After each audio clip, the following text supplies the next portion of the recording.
What's up, everybody? Before we get started, I got to tell you some things my partners have going on.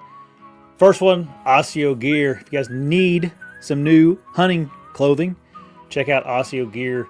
They got a plethora of different options for you throughout the entire season, and they got a lifetime warranty. If you use code ECHO15, you get 15% off anything on their website. Also, Razor Broadheads. Been using Razor Broadheads for a few years now, and I absolutely love them. They are tough as nails, and man, they just zip right through animals. So, if you need some, make sure you use the code VTE and you get 20% off anything on their website. And then go over to Stealth Outdoors and get you some stealth strips and all kinds of different things on Stealth Outdoors. Lou's got him a clothing line now. Any kind of stealth strip configuration you want is on the website. And make sure you use code BTE10 and save 10%. Yeah, that's right. 10% off a product that's already real affordable. And then finally, Latitude Outdoors. They got a code over there, BTE, saves you 15%. But right now on their website, everything on Latitude's website is 20% off, including the Method 2 saddle, which is actually 30% off. So go over there. There's some great savings on their website. All my partners are in the description below. Make sure you go and check them out. What's up, everybody? What's going on, guys? We're back. Happy Saturday. Yep. The fall is on. Everything's thawing out for a day or so. Same here. It was a decent day today, finally. Yeah, pretty good. About 45 degrees, and still got a lot of snow on the ground. But got 55 today, and I went to John, and you know that clay hill that you go up to go to that top side where we hunted? Yeah, coming down that thing, man, it was like imagine it's like that anyway. Yeah, with all that thawing, it was pretty good. So pretty slick. Yeah, but getting cameras out, putting cameras on food plots, see what's using them and stuff like that. So it'll be time to be looking for turkeys before you know it. Yeah, we're trying to get some sheds right now. That these bucks here, I'll show everybody. We've been getting a couple regulars. John's been sending me on cameras. Still holding and everything. Oh yeah, they'll hold here for a while. So that guy, those two, and then that one. Let me see.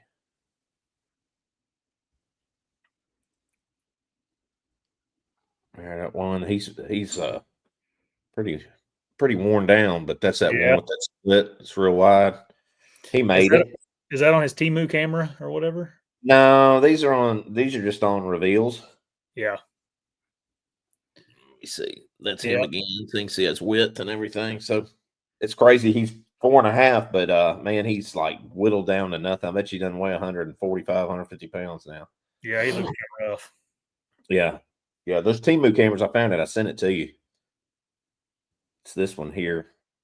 If anybody's looking for a good deal on some cameras, I've got some intel. That thing right there is actually pretty good for the money. And it's how much did it say it is? It's 55 is the price I found on that. Okay. It pans. Let me see. 4x zoom, 0.2 second trigger speed, 2K live video, night vision, solar power, full view, and you can talk through it too. So I don't know. He's been using them and he really likes them. So it's interesting. Yeah, and he's picky. I have never ordered anything off of Temu. Yeah, they get our information and sell it. That's what everybody says, like TikTok and everything else. Yeah. Whatever. I don't want Google having the information either, but what the heck are they doing about that? Yeah. I think if you do anything online, I don't think you're not hiding anything anymore. It doesn't seem like. Maybe if you got some kind of those special browsers that kind of encrypt everything, but they probably know what kind of underwear you wear every day. Oh yeah, probably. He's got his red ones on. He's got his black ones on today. Oh yeah. Well, you ready to get into this? Let's do it. There's a lot to talk about in chapter 5. We're in chapter 5 of Matthew's. Get everybody. I guess before we start, if you guys, I got this Bible. We were talking about this last week, but it's a New Testament Bible has margins on the side so you can take notes, like $20, but it's in the description below. This is the one me and Patrick are going to be using. Do you have one of those? Do you have one of those Amazon stores? Did you ever open one of those? I mean, I have an affiliate Yeah. link. I don't know what they're called, but Yeah. I can, Just saying. So if any of y'all want to get it, if you're using your link, that'll help. Yeah, I get. It costs you a dime. He gets. Yeah, Like, I get it like a dime or something every time like you buy. a dime. He gets 10 cents, but that's 10 of Yep. those is $1. So. Yep. All right. So last week we went through chapters 1 through 4 in Matthew. And now we're just going to go through just chapter 5 tonight. It's a Sermon on the Mount. It's pretty my favorite chapter in Matthew. And it really starts with what we call the Beatitudes. And I'm just going to read most of chapter 5 to us tonight because it's not a long chapter, and I think it'd be good to read it and then talk about it. So the Beatitudes, it says, "And he opened his mouth and taught them, saying, Blessed are the poor in spirit, for theirs is the kingdom of heaven."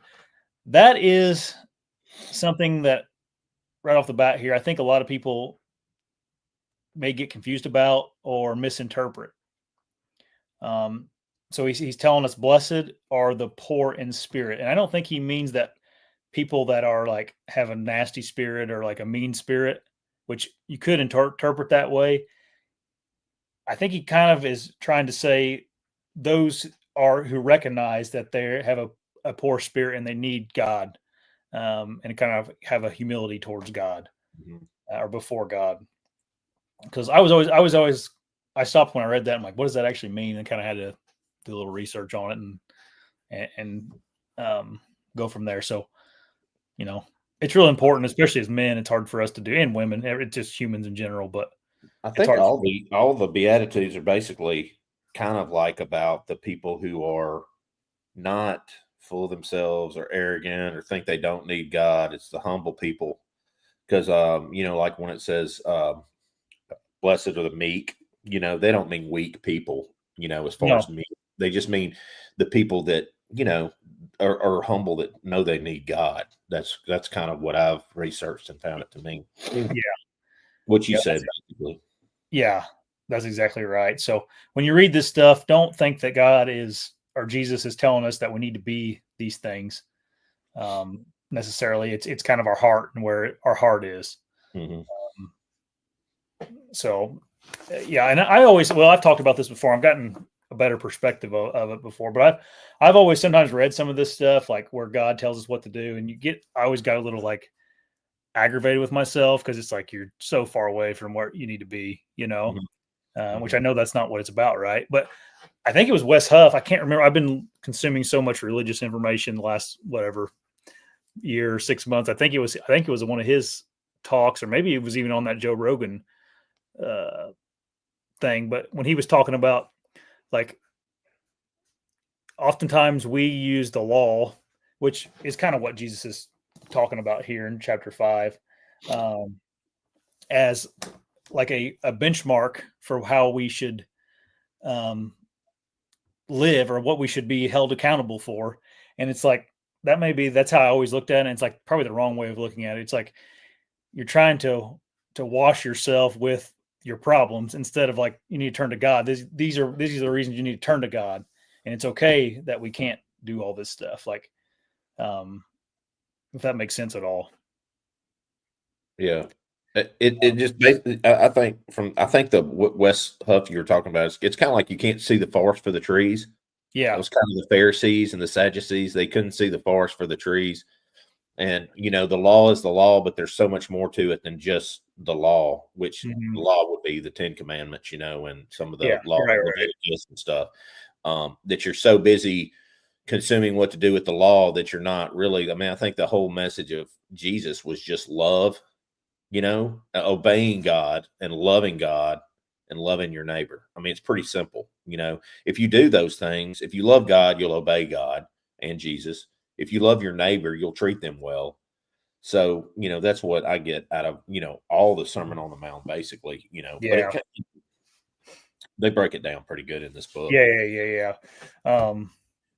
So I don't know. That's just something I struggle with as I get aggravated at myself. And it's like, it's because I'm probably not focusing on God enough, right? I'm thinking about my own human instincts and what I can't do instead of thinking about God. So I've gotten actually better about it the last few months here.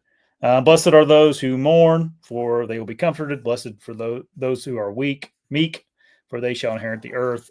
And there's blessed are those who hunger and thirst for righteousness, for they shall be satisfied. Blessed are the merciful, for they shall receive mercy. Blessed are the pure in heart, for they shall see God. Blessed are the peacemakers, for they shall be called sons of God. Blessed are those who persecute for righteousness' sake, for theirs is the kingdom of heaven. And then this last one here, blessed are you when others revile you and persecute you and utter all kinds of evils against you falsely on my account. Rejoice and be glad, for your reward is great in heaven. For so they persecuted the prophets who were before you. That last one is, I don't know, that's a good one to think about, because we are constantly, like, not just Christians, like you're just constantly if you're online, at least, because I'm very online in this world that I live in on the YouTube here. It's like you're constantly being criticized or saying you're wrong about things or this or that. I'll be honest with you guys. The first we did Matthew, I have never lost subscribers in a day of like of my YouTube career. I've always had, like, a few subscribers a day go up or more. And the day we did that Matthews lesson, I lost 12 subscribers. What? Yep. I went negative 12 for the day instead of, it's usually like +3 to, it can be 15 or 20. Yeah. Depending if the video that I put up does good or not. But yeah, that day I lost, a lot of subscribers, which it didn't matter. It's still very, you make something in a day. Yeah, it doesn't matter. But it's like, shows you, like, there's people out there that hate this stuff. Like, yeah. Or hate it even spoken about, especially when you've got a hunting show that basically they want to watch and they subscribe for the hunting. But when you talk about your faith, which is something we all could use a little bit more of, is knowledge about what God wants us to do. There's a lot of people that don't want to hear it. Yeah. Yeah. But like you said, your reward isn't here. You could lose all your subscribers, and it doesn't matter. No. You just keep doing what God wants you to do, and you'll get to where you want to. Right. But I thought about that when I read this. I'm like, man, not that those people unsubscribed and really, like, they weren't confronting me or like any of that stuff, but they hate your guts. Yeah, but at the same time, I was like, man, that's weird, It's weird that you just wouldn't listen to the episode, like, you know what I mean? Yeah. Like the title, it's pretty apparent what we're going to talk about. Right. Just, but I'll wait till Dan gets on. right. I'm not gonna watch this Matthew show. I'm gonna wait and I'll just watch the one with Dan on. Just watch that. Why unsubscribe? It's crazy. If they even unsubscribed, heck, it could have been the Chi-Coms, man.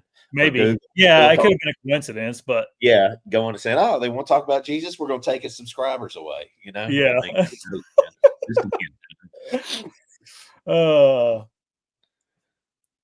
Anyway. Yeah, that's kind of funny, but from that one, you're going to be persecuted, but like God, like Jesus said, they hated him long before they hated us, and they're going to hate us for spreading his word anyway. So, it is what it is. Yeah. And Matt, mycotoxin, or mycotoxin. Geez, I've been my real job. My other job is I deal with mycotoxins and grains all the time. It's a real nerdy thing. I meant it's in Matt's handle is mycohabitat. Mushroom Matt. Did you just make that up? I thought you made that up. That's a real thing. Okay. Learn something new every day. Matt, I didn't lose any subscriber. Me and Dan are still doing the podcast again together, but I lost them when we just talked about the Bible for a full episode. That's whenever I lost them. Not with Dan, anything with Dan. I never did lose subscribers because of that. That was always just onward and upward. But It's me, man. It's not Calling you. me mad, calling me names. Oh, that's funny. All right, so those are the Beatitudes, and then you got anything else to say about those?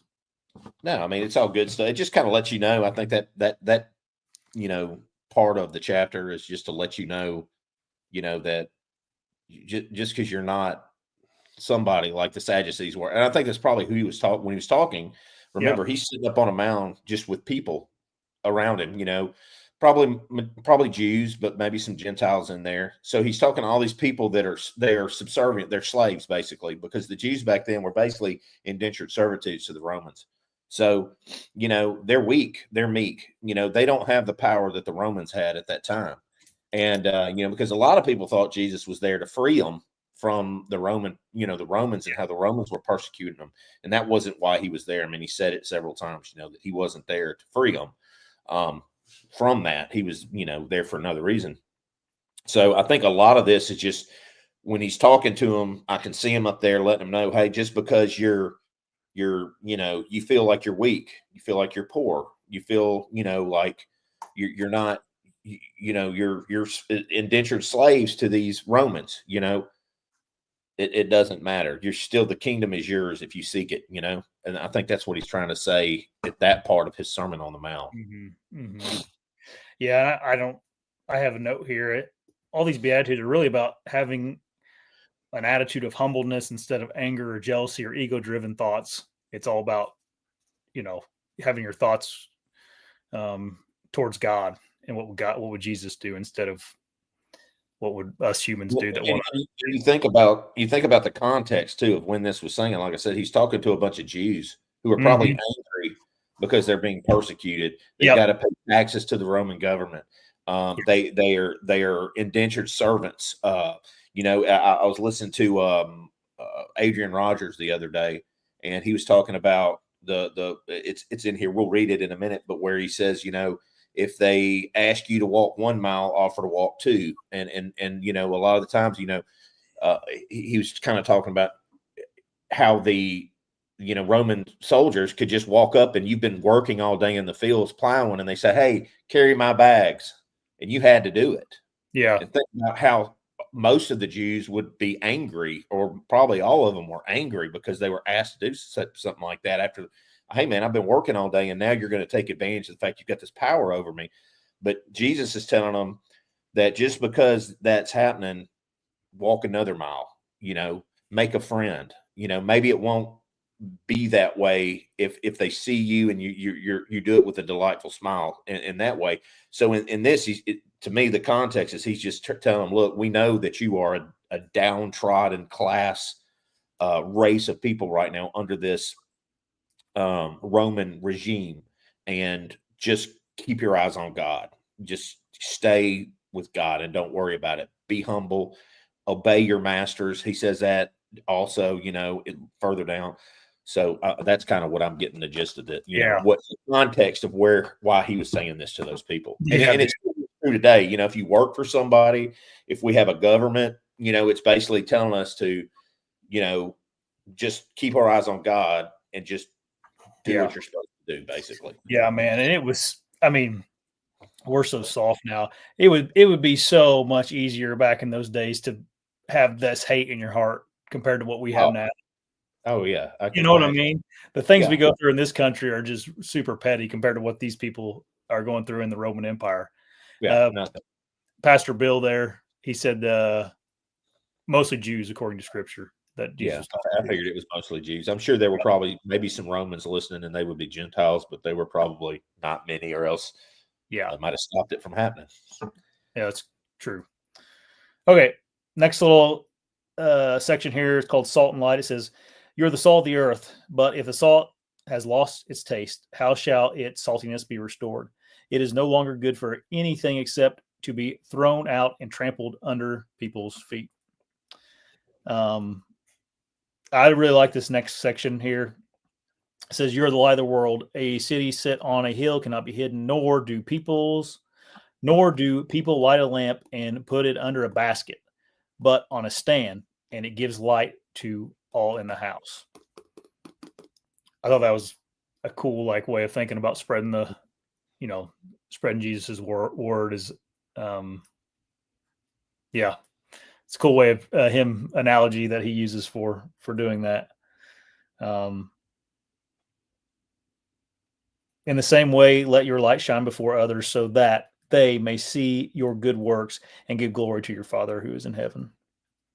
Yep. So basically, be the example. Yeah. You try to walk like Christ. Be good. When they say salt of the earth, what's the saying we all say? Man, he's salt of the earth. Meaning, when I hear that he's good, humble, give you the shirt off his back, and then the light of the world means that when people see Christ in you, people want to see. To me, that's what it means. People. I've always thought of the salt part, salt of the earth. I think that's like meaning a preservative, like you're preserving God's word or preserving the good times. I think us in this world uses that way. Like salt of the earth person, like a good person. Yeah. All right. You may have to help me with this one. It's the Christ comes to fulfill the law. It doesn't matter. We don't even have to read the whole chapter there. You can if you want, Patrick. It's up to you. Well, that's good. We'll read it because then we can explain kind of what it means. So it says, "Do not think that I have come to abolish the law or the prophets. I have not come to abolish them, but to fulfill them. For truly I say to you, until heaven and earth pass away, not an iota, not a dot will pass from the law until all is accomplished.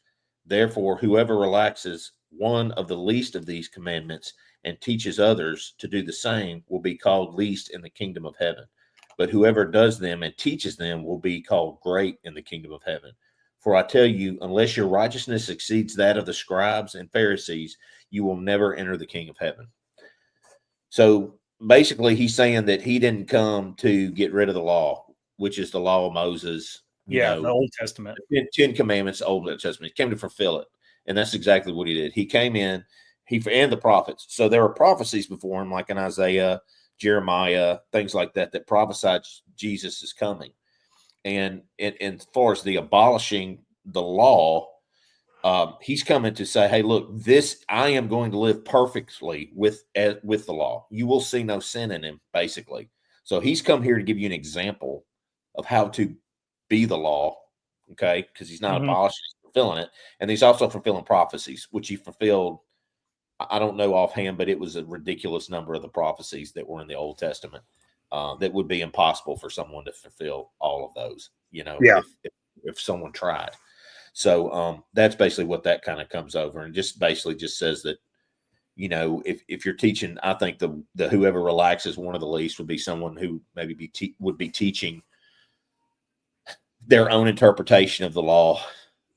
I saw something today where a pastor had a church, and he was debating his church, and he's an LGBT church, and that doesn't coincide with the Bible at all. Some of the way that he was talking about how he interpreted Scripture was so far off base.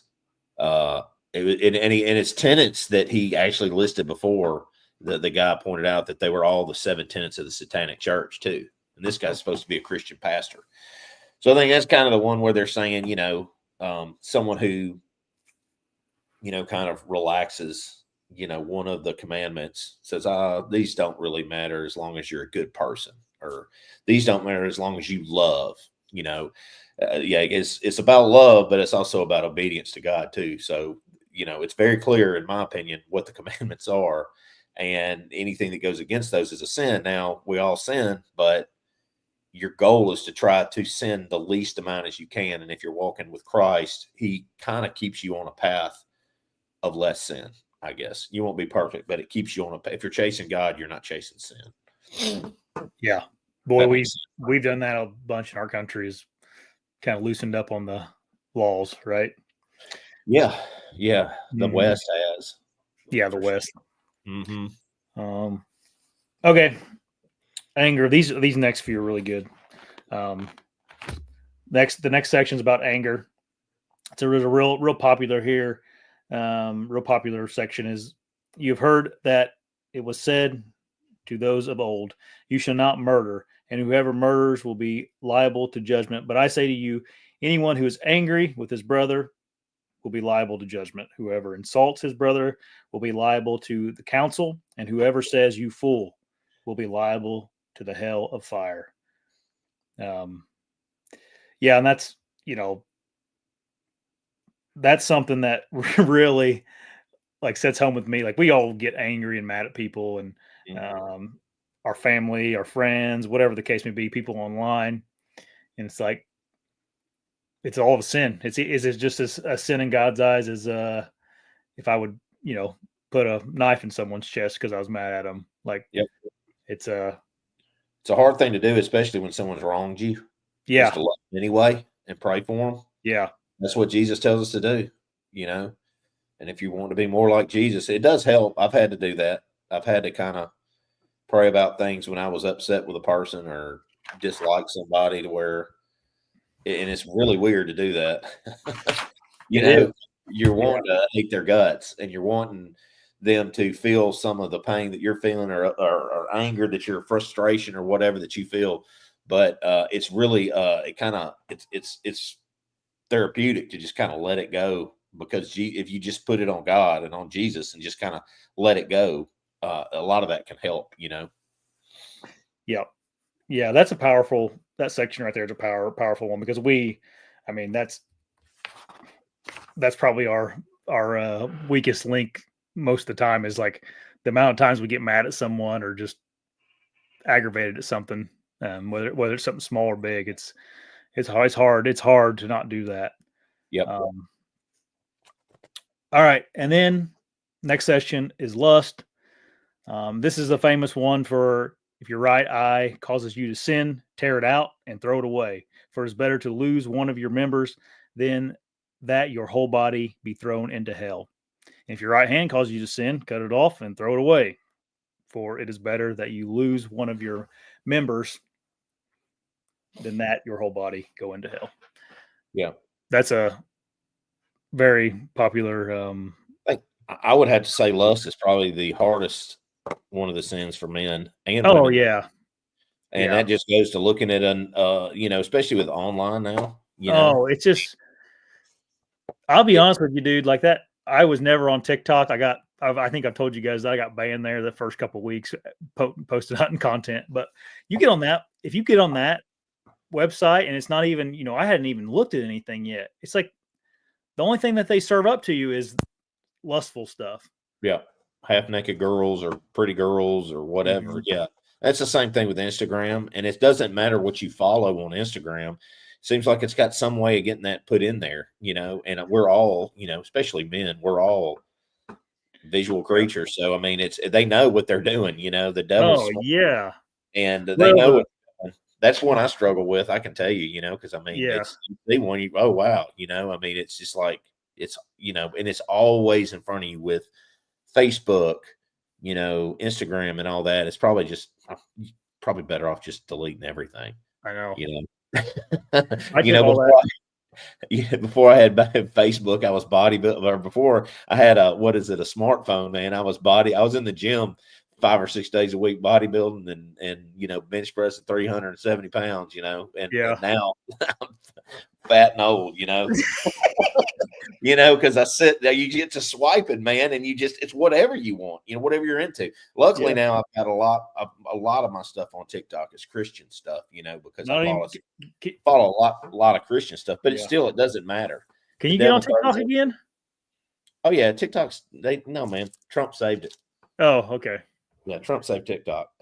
I didn't keep up with it because I don't have it. 30 days until somebody buys it, or for 90 days. But okay. Yeah, I mean, but you sit there and you just scroll and look and all that on whatever floats your boat, and it just makes it hard. And I mean, I guess Yeah. Dude, that'd be an example of following what Jesus is saying here. If your right eye calls you to sin, tear it out. Obviously, I'm not telling you to tear your eyes out, but like getting rid of your TikTok. Yeah. That'd be an example of how you can help with that. Yeah. I took it off my phone. Like only thing I have on my phone is Facebook, and that's Facebook's pretty. It's pretty harmless. It seems like it's pretty. of all the apps, It is now. Yeah. yeah, it's less of that stuff, Yeah. or maybe it's Well, just an algorithm on there. But well, yeah, not that, but just with your what you do with your yeah, page it's business. So it's kind of smart to have that. Instagram would be good too. It's kind of the yeah, same. It's not as bad, especially if you just depends on who you follow and what you look at. You're not looking yeah, at anything bad. So but yeah, and lust can lead to the next one, which is divorce.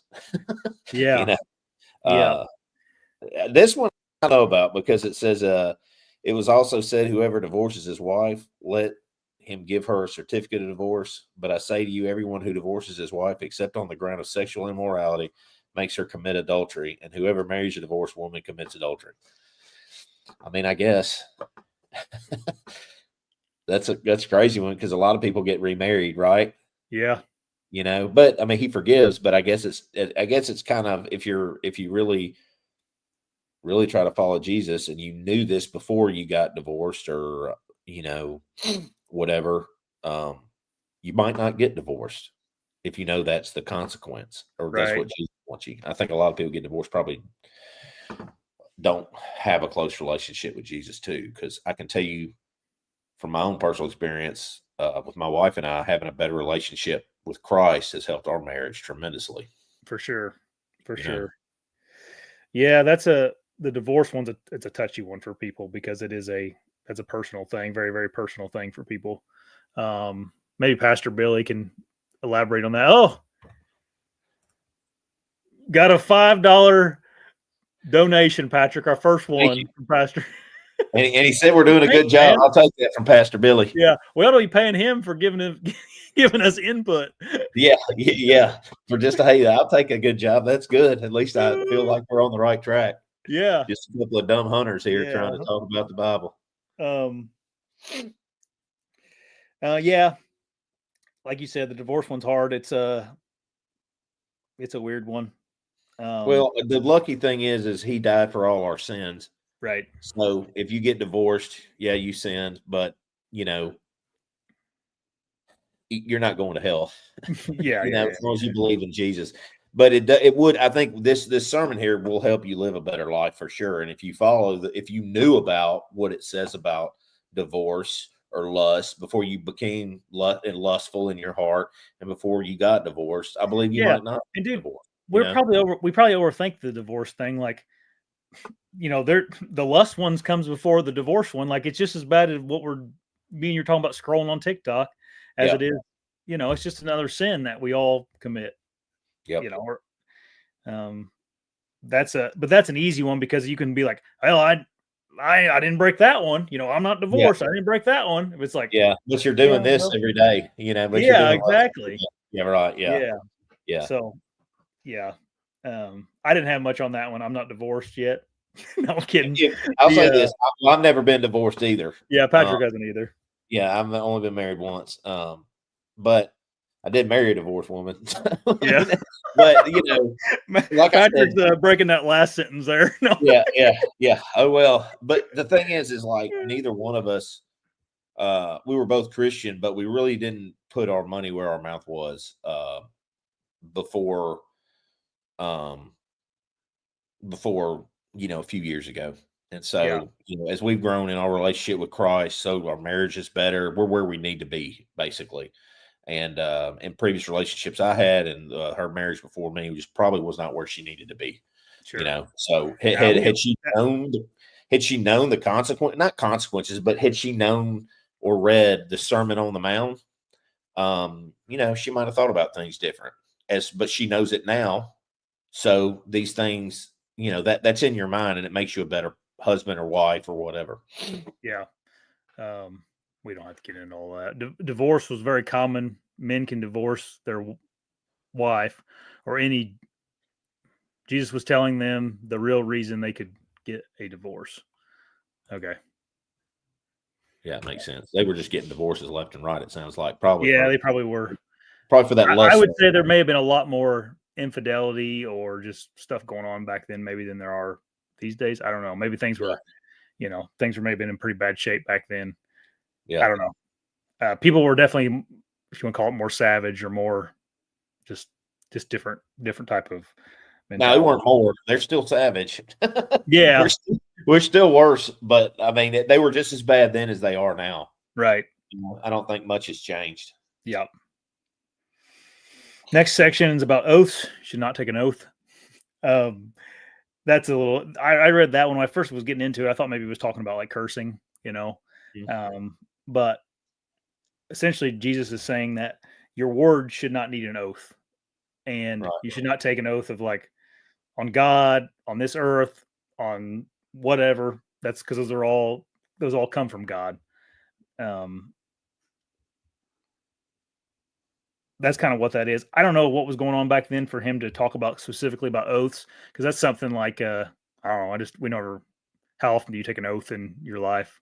It was probably that might have been directed at the Sadducees and the Pharisees. Yeah, You know what I mean, or to give them because like I said, he was on a mountain, context, talking to a lot of Jews. There were probably Sadducees and Pharisees in there who were living hypocritical. That and that might have been something they did. I don't know. Like I said, that's something to probably research. yeah, Why the oaths part is part of this, what this means, but I would imagine it had something to do with the Pharisees and not the people he was speaking to. Kind of just kind of putting it out yeah. there. This is what really matters. And I think a lot of it was like I did a little research on it before the show here, and the way I was reading it, and this is just one guy's interpretation, I guess, was that giving oaths gives you like this out to not tell the truth. Hmm. Um, people will like I'll swear on this, but you're like, okay, like that's weird to be Well, so. you should are basically you don't have to do nothing. Just do what the God wants you to do. Yeah, Don't just don't lie about things. don't lie and do what you say you're going to do, which would Yeah, be you're lying. yeah. Um, all right. Next one is retaliation, and this is a tough one too. These are all hard, obviously, but You're a um, mean guy, man. Retaliation, anger. oh We can yeah. talk after this is over with. Well, it is like it's not even. It's just like this is almost human nature that's Oh going yeah, against human sure, nature. for That's what sure. I meant by it. Yeah, Um, yeah, pastor said that they're divorcing their wives for burning a biscuit back then. No. yeah, um. Yeah. yeah. They were hard on women back then too. Yeah, Like that's very true. I bet that's context, what was going on. context again. Like women were like second class citizens to a lot of Yeah. like for a long time. Yeah. So they weren't really seen as equals to men. So men could probably do what they wanted to when it came to marriage, or they Oh, thought they you're right. could. And Jesus Yeah. was trying to say, no, everyone is equal in God's eyes, and if you get married, it's you, you that's an oath too. Yeah. You take an oath to stay with the person to death. So that makes sense. Yeah. Um, That's probably what was going on with the divorce here's thing. then your favorite retaliation. Let's hear it. Yeah. So it says, you have heard that it said, an eye for an eye and a tooth for a tooth. But I say to you, do not resist the one who is evil. But if anyone slaps you on the right cheek, turn to him the other side. And if anyone would sue you and take your tunic, how do you pronounce that? Tunic? Tunic. Let him have your cloak as well. And if anyone forces you to go a mile, go with him 2 miles. That's what Patrick was talking about Yeah. earlier. Yeah, that's hard. Yeah. So that There's nothing in your body that when someone does something wrong to you that you want to do something kind to them. yeah. And this was again like the 2 miles thing. Like what what Jesus was talking about was the Roman soldiers, who would Yeah. order not just that, but he would order them, I mean, this was a lot of what it said here was like real stuff that was going on that day. It wasn't just a parable or like he wasn't just Yeah. kind of making an example. He was saying like, look, because they would do that. They would make the Romans would make the Jews carry their bags and their satchels to where they were going, and they could just grab anybody. I mean, you could be out in Yeah. the field, you could be standing there, you could be at a market, and that they said you had to carry it, you had to. So imagine being mad because you can't say no, right? And you're your government comes to you, basically, an official from your government comes to you and says, "Hey, carry my bag." Yeah. And you had to do it. And hey, by the way, I know you've been working all day, but we're going to go a mile. And so he's saying we'll walk 2 miles and do it with a good attitude. Mhm. That's what Adrian Rogers was saying when he actually spoke on this. And he said, because then if you're walking and you're angry with the guy, then you haven't done anything. But he was basically saying, if you're walking with the guy and you're like, so how's your family? Like asking him, so how's your day been going? Kind of make an example of how if a Jew acted with a softened heart and did it happily, even though he was somewhat oppressed and forced to do it, how that could change. And now by the time he left the guy, he said, no, he said, well, here's your mile up. And he says, well, the example he gave in his sermon was, well, would you like me to carry it for you another mile? And, the guy would look at you like, what? And he goes, yeah, we can get to know each other. And then, they keep walking. Yeah. Before long, you make friends, they make friends. And then maybe he won't ask you to carry his bag because he looks at you a different way, or, whatever. Just another act of humility, basically. Yeah. I think we got to, like anything in the Bible, you have to, like, a lot of people take things in the Bible out of context and they don't like read it as if they were back in those days and what was going on back in those days, because some of the chapters of the Bible are very specific to a certain group of people or a certain time frame. And what was going on, Yeah. and it still can hold true to, like, all these lessons are genius, and Yeah. all of his Sermon on the Mount can go through to today, right? Yeah. But you got to look at the context, because this is like I say, I'll say it again, this is a historical document. So you got to look at this like history. What was going on for him to say this? And then it'll make sense to you, rather than just thinking this is some book Right. that's kind of trying to get you to believe in this, fictional character, this power of God. Now, this is like, Jesus really said these things, and he said them for a reason, back in the first century. And the reason he did it was because of the things that were going on by the Roman Empire. Yeah. Which, if you look at our world today, things haven't changed. I mean, I don't want to pay Not much, taxes. no. I don't want to pay taxes. I don't want to give my money to a government that doesn't do anything for me at all, but enrich itself. But guess what? That's what we're supposed to do. So because it says to do it, because what Jesus would tell us to do is to pay him, and pay him happily. I'm never happy to pay him. I think you've known me long enough. I think I cry about this time every year because I pay him. But like, that's kind of an example. We're still indentured servants to our government. We have to pay taxes so that this government can exist, that really doesn't benefit us a whole lot most of the time. So, and then it spread across the world. So the kind of the same thing in a smaller way was happening then, because, the tax collectors were hated. Like, Matthew was hated in the Jewish community, and he was hated because he was a tax collector for the Romans. And for being a tax collector, he was above a lot of these laws. He didn't have to follow the same laws as the other Jews did, because he was a tax collector. So for him, basically turning on his brethren and doing this thing that all Jews hated, he was allowed to have certain perks within the government and within the community that others weren't.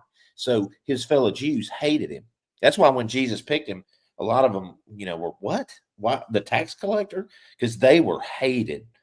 And he gave those taxes to the Roman Empire, and then what happened? Caesar was getting rich. He was getting all the power. Your other kings, Herod and those, they were getting rich.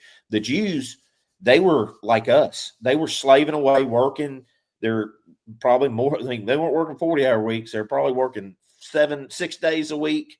They got the Sabbath, that they didn't work, but they were working 6 days a week with their hands, doing things. So the lessons are just as good today as they were back then. It's just a different context now. If you look at it, kind of like, if you look at the taxes versus they pay taxes in the way that the government, if we don't pay our taxes, the government will put you in jail, will take your property. I mean, everything will penalize you financially, to where you have to do that, or else, and that's not right. And it was the same way back then, so there's a lot for people to be, they figured out how to keep us from being as mad about our taxes. And that's with the automatically taken out of your check. So you never really realize how much they steal from us. But if you're like me and you pay your own taxes for a business you own, you understand what I'm saying. It can make you really angry every time you write that check. And you can imagine the Jews that were taxed on a weekly basis or daily basis, that had to give their money to the tax collector. And, they saw their money going to a government that didn't do anything for them while they worked all the time and just lived a very humble, meager life. They didn't have the things that, they probably would have liked to have had. Right. Right. Sorry to kind of go on No, that's all good stuff. taxes. Yep. It's a good analogy kind of for that. And there was something else I thought I was going to mention, but I can't remember what it was now. It's all right. I may think of it later on. All right. Last section here is love your enemies. You shall love your neighbor and hate your enemy. You've heard it said you should love your neighbor and hate your enemy. But I said to you, love your enemies and pray for those who persecute you. Yep. And Jesus goes on in the rest of the verses here, and he's essentially saying that everybody loves their friends, and you're no different than everybody if you just love your friends and hate your enemies. So to follow God and Jesus here, you have to love your enemies. And he talks about the tax collectors and all that other stuff. Like Patrick was just mentioning how they were hated. Yep. Again, that's a hard one. People that you don't like, it's hard to pray for them and love them. Yeah, it's easy to love your friends. It's easy for me and Josh to love each other because we're friends. Yeah. But certain people that I've had issues with in the past, I've actually, I've talked about it a little bit on here. Somebody in my hunting club who kind of irritated me and kind of did some things against me. Yeah. And it has actually stolen from me. I had to let it go and forgive him and love him anyway. And it actually is better than being mad and angry about the situation, because I was angry about it for a couple of years. And say until about this year, actually, when it all came to a head and I found out he had stolen from me, I actually let it go after I found that out, and I actually thought about saying, hey, man, you want another stand? Here you go. Can I do something for you? Because then you kind of turn it on them, and you don't do it to turn it on them, but you kind of get them to go, whoa. And I mean, who knows? Maybe that situation, if you get into it with somebody and they're expecting one thing from you, they're expecting you to act like Josh and get really mad and fly off the handle.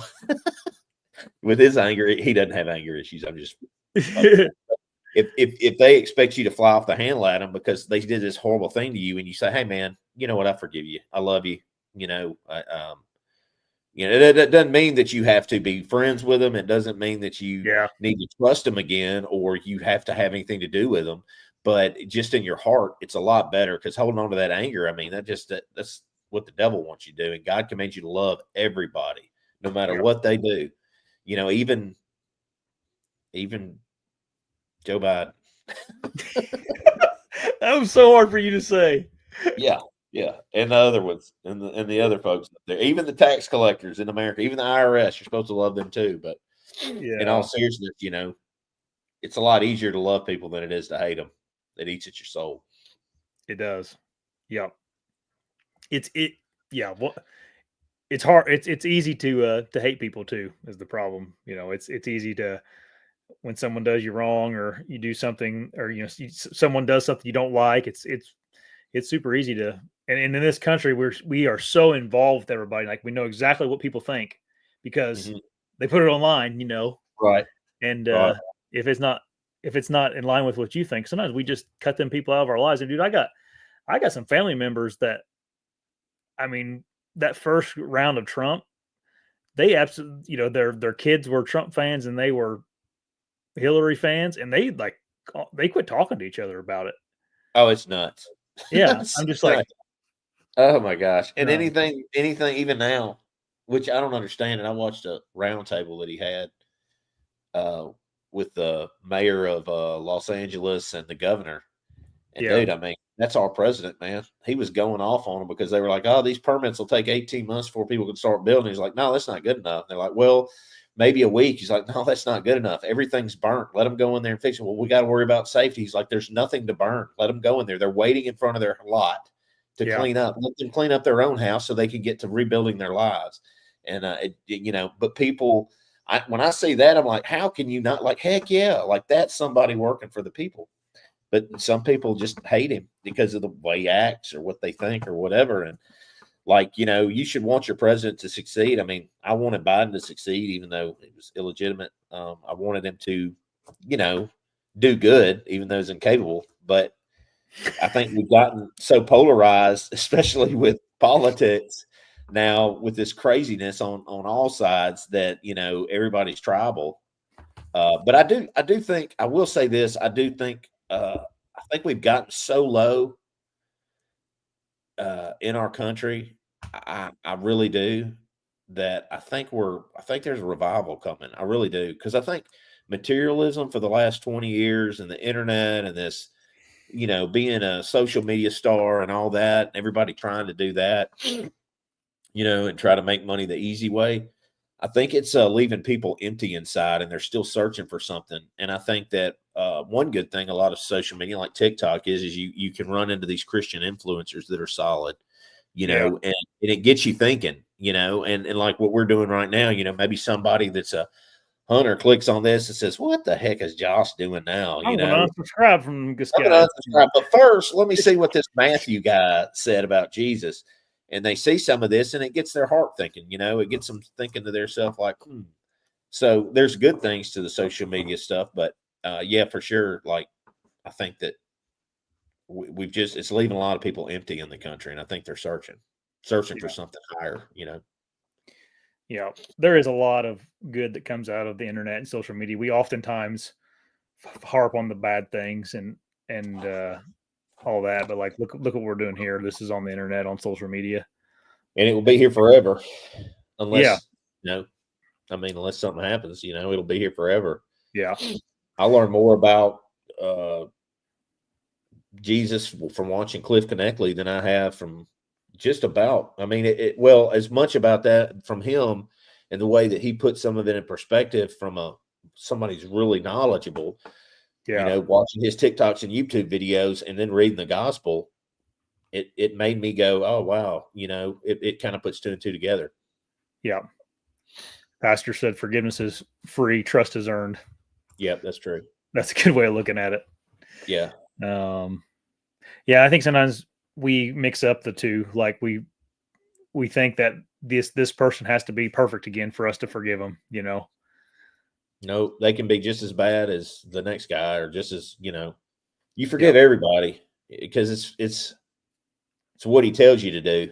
You got to be the example, so you think, the old cliche, the wristbands, the what would Jesus do thing. I mean, that's real. Like if you ask yourself that every time you're in a situation. I had a situation the other day where one of my, I'll say my sons, because they're like my kids, who I'm talking about, Sawyer's brother. Yeah. Had an issue where, he found out that an ex-girlfriend was dating his best friend now. He was mad. Put a bunch of stuff, just slamming. I was like, I sent him a text and told him not to, and sent him some Bible verses just to kind of know that. I wouldn't have done that a few years ago, Yeah. But I wanted him to see an example and to sit there and think, like, you can't just knee-jerk reaction. If you chase Jesus, then you'll be convicted by some of those things you said, and that's that being mean and want to retaliate and, not forgiving of the person. And you got to remember this too. And I told him this too. I was like, everybody's broken in this world in some form or fashion. Some people more than others. These two people in particular that he was upset with, they're broken people, man. And you got to look at people when they're broken like that. And, if you can look at everybody's situation, I mean, a lot of people just don't know any better. They either haven't been taught or they've been surviving all their life and they didn't grow up in a good environment. So if you just hate that person without kind of looking at the bigger picture of maybe why they acted a certain way towards you, where you wouldn't do that, I had a really good mother. She died when I was 10, and then I had a really good dad. I mean, he was a good person. He had his flaws, but I learned a lot from his flaws, but I also, came out all right. And I made my mistakes based on what he did, but people, you learn from your life experiences growing up and stuff. So I think that if everyone kind of stops themselves and catches that anger at first and just goes, and not everybody, some people should know better, but not everybody does. And some people are broken, Yeah. And they're just trying to be happy, man, Yeah. so they want to step on you a little bit to be happy. And, Yeah.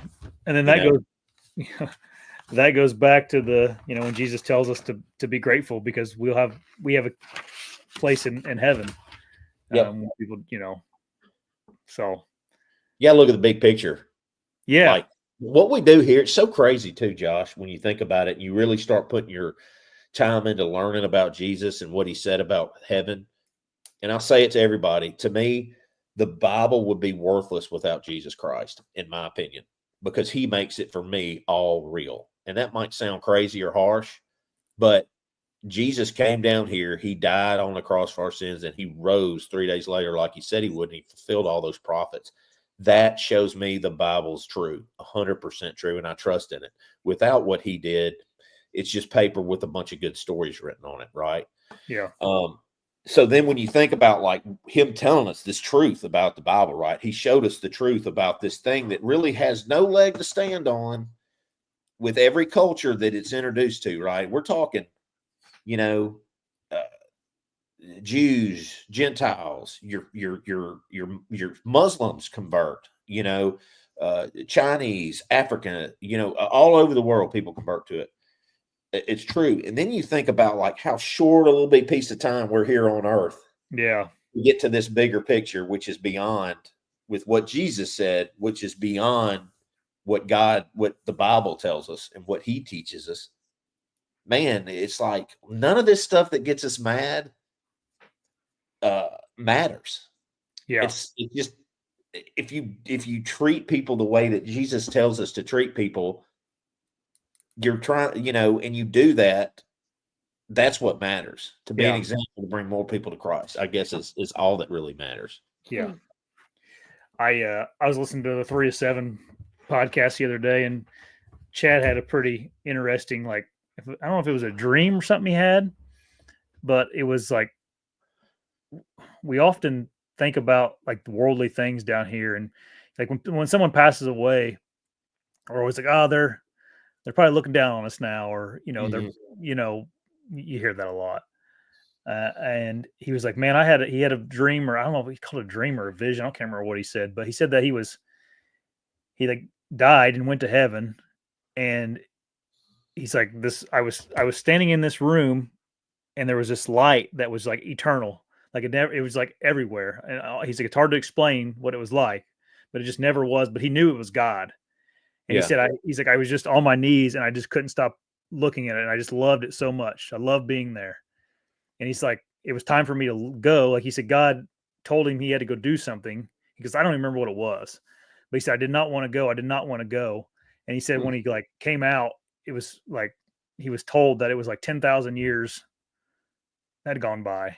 And he said, it was probably like a 15-second dream. And he's like, it was just so, he goes, he goes, I'm not claiming that was like a vision of God or anything. It's just like something that happened to me, like a dream.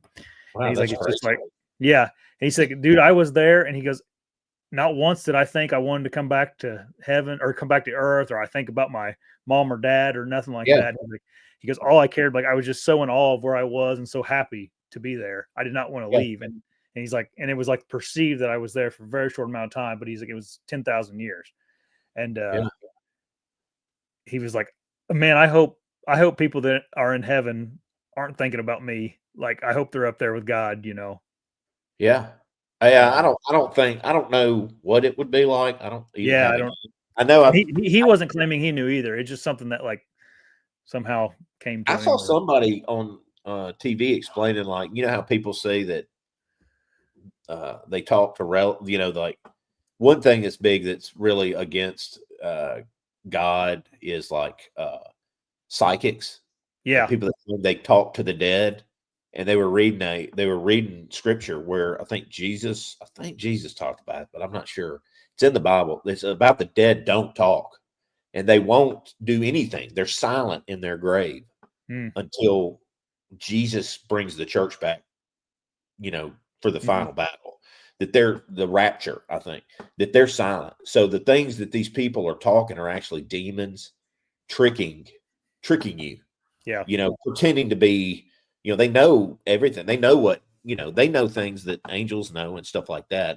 That was something that I found interesting that they were talking about, you going off into him having that dream. But there's a lot of people that have had those NDEs, near death experiences. Yeah.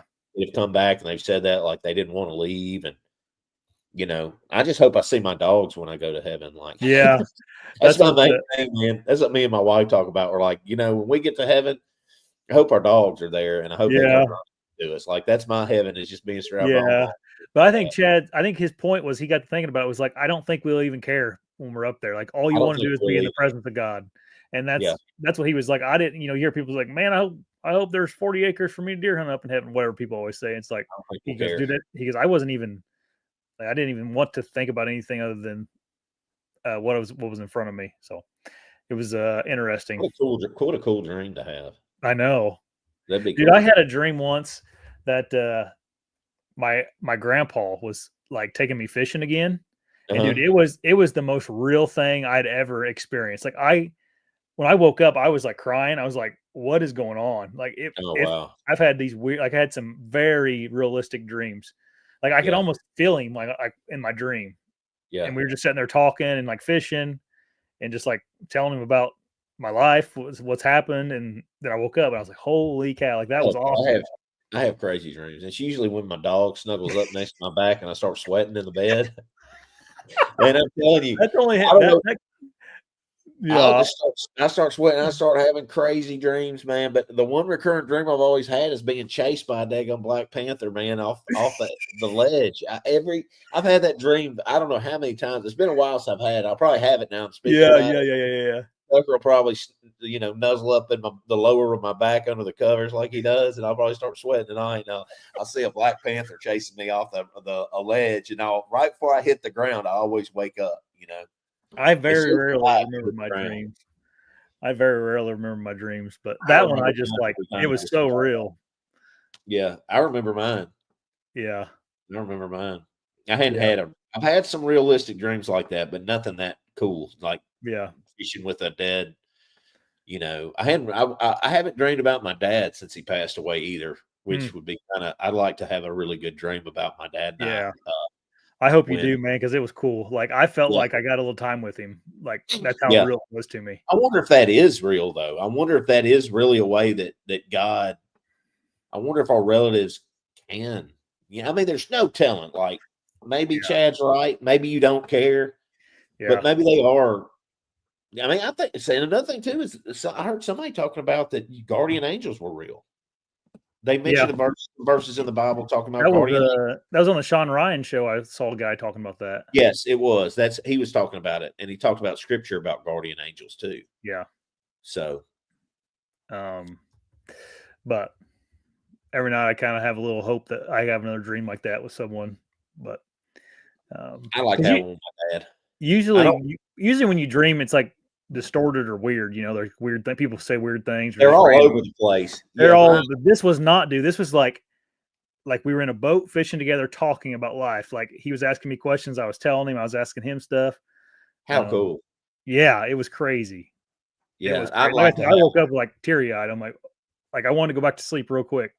But I'd like to have a dream like that about my dad. I really would. My mom, she died when I was so young. I would like to, of course I'd take a dream with her and get to talk to her, but I don't remember enough, because I was 10. I mean, I remember very little, but my dad and I, were together for 43 years. So I'd really like to, 44 years. I'd really like to just have a conversation, or my grandmother. My grandmother was around. She was a huge influence on me. She was Christian, I mean, really, really, she was a pastor's wife, but really, really served the Lord well in her whole life. Yeah. Never even heard that woman say a cuss word. I don't think I can remember. She might have said SHIT one time, and I think she might have said that one time, maybe, but I swear she said shoot every time she cussed. It was shoot. My grandma was the same way. Like little bitty, 90-pound, 4'10", 90-pound little lady, but she was strong on that Bible, man. Read it every day, It was an example, really good example. Yeah. I've heard my grandma cuss, but it was her. Me and my cousin Natalie were over at her house, and she has a lean-to off the side of her house, and those birds were crapping all over her car and everything. They were in that lean-to, and they'd crap all over Yeah, her car, and yeah, she'd be like, yeah, "They're getting all over everything." And my yeah, my cousin Natalie thought that was so funny because she was never really heard her cuss, and she was like trying yeah. to get her to say it again. It was pretty funny. Oh, now everybody cusses like crazy. Yeah. Before we leave, we're doing these. We do these. Try to do these every week. So Yep, we've done them 2 weeks in a row now. yep. It's good. Uh, It's keeping us on track. We yep. got a lot going on now because Josh and I are both starting new jobs, and Yep. he's doing this too. So, Yep. and I'm still doing my landscaping stuff. So we're Yep. busier than we were, but we're going to Yep. try to make time for this for everybody. Yeah. Right now we're just going through Matthew. So I'll post on here in the description or on Facebook what chapters we're going to talk about, and then you guys try to do it beforehand, and that's it. That's all we're doing. I don't know. Maybe we'll go. Revelations would be a fun one to go through. Yeah, yeah, that's Sometime. pretty cool. They're all if we Yeah. divide it all up too. So you have the letters from Paul. Well, you got the Yeah. gospel, the letters to the church, and Yeah. then Revelations, right? Mm-hmm. Isn't that what it is? I think it's letters and then Revelation. So if you divide the Bible up like that, there's a lot to learn about the Bible, man. I Oh my learn something gosh, it's new going to every be day. we could just keep going. So Yeah. It's a lot. We got plenty of material to go through just in the gospel alone. I mean, if we get through all the gospel this year, and the thing about the gospel is they're pretty much the same. And what we probably ought to do is when we get to the other gospels, just kind of, I don't know. I mean, we could go over the whole thing, or we could find the different things that are in them. that's Because probably the sometimes, best way of doing it. yeah, that way we don't, Matthew's very detailed. John is a good one. John, the Gospel of John is really good. Mm-hmm. But they're all a little different. They're the same, but they're different, if that makes sense. And some of them have certain stories in them about Jesus that others don't have. And, Yeah. uh, and of course, the crucifixion, that's probably something we probably ought to look at all three of them and kind of come with a consensus of what happened and just talk about the crucifixion and maybe Yeah. find the best description. Best description probably be John. Maybe John. I don't know. We'll figure it out. Yeah. So, Then all the things to the church. That's really the letters to the churches. Those are yeah. really good. Acts is how the church was formed. And then the letters to when the churches were kind of getting off track, and Paul and his whole journey. Like we could study Paul all by himself. I mean, he's Yeah. very, very interesting. His turn to the faith was crazy. Yeah. And another one too is I've been looking at the one of the first converts to Christianity, Longinus. Hmm. And Longinus was the Roman soldier that pierced Jesus' side on the cross. And Interesting. I haven't found there's some there's a gospel of Nicodemus that's not part of the Bible. It was found in, I want to say, the 8th century or 6th century. So it's not really reliable. Mm-hmm. And there's some speculation that he was, left, he was a Roman soldier. He was the Roman soldier that pierced Jesus' side to check to see if he was dead. Hmm. And there's a story about that. Their story is that he had bad sight, and that when the blood of Jesus, the water and the blood from Jesus poured onto his eyes, he regained his perfect sight. And he decided to follow Christ after that. And Interesting. basically got down on his knees right there. And I think it's in one of the books of the gospel. We'll find it when we read it, where he says, truly, this is the Son of God, where he just kind of realizes after that, because I think the blood came down on his eyes and he got his sight. He saw, you know what I mean? Yeah. That was what, and so my thing is, like, even someone that did that is redeemed. Like, truly the scum of the earth that did the worst thing, you are never too low to be redeemed by Christ. And that shows. The thief on the cross, you have the comparison with the thief and then the other one on the side. One of them's arrogant, one of them's humble. And he tells the one that's humble that you'll be with him when he inherits his kingdom in heaven. Yeah. It shows you the totally people that you think are irredeemable or the worst or the scum of the earth. they even can be redeemed. Everyone can be redeemed by Christ, you know. So I don't know. It's a lot of hope. It's good stuff. Yeah. We'll do it again next week. Yep. Thanks for hopping on, everybody. Y'all come see us. It'll be different days too because we're working kind of. Yeah, we try to work them in whenever we can. But if you follow me on Facebook, I always try to put it on there. In the morning or sometime beforehand. So, all right. Thanks, everybody. Bye. Later. God bless.